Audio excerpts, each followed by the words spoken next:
बारामती येथील पेट्रोल पंपाची उधारी 2 कोटी झाली. 2 कोटी झाली.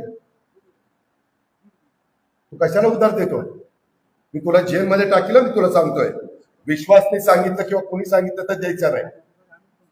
विश्वासने सांगितलं किंवा कुणी चेअरमन असेल, हे काय चाललंय भावटपणा? 1.5 कोटी कुणाला दिलं डिझेल पेट्रोल? हा हा कोण 20 जण आला येडी का काय रे? म्हणजे मी वरनं पैसे आणायचे नाही, नालायकांनी असं 1.5 कोटीचं डिझेल पेट्रोल उधारीवर द्यायचं. तुमची काय बापाची आहे काय मार्केट कमिटी? माझ्याही बापाची नाही, तुझ्याही बापाची नाही. माझ्या शेतकऱ्यांची, व्यापाऱ्यांची, हमाल मापाड्यांची आहे. किती दिवस झाले बघ तुम्ही काय करता रे? हजामती करता.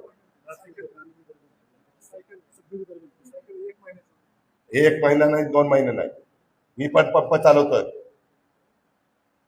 खरेदी विक्री पंप चालवतोय. माने रवींद्र आहे का रे?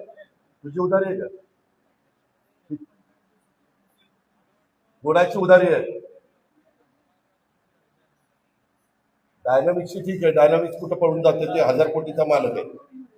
मला कुणाची उधारी येते दाखव. मागच्या वेळेस खरेदी विक्री संघ असाच अडचणीत आला.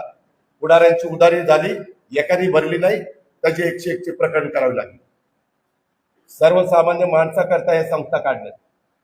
मला मार्केट कमिटी दूध संघाचे चेअरमन संजयला भेट.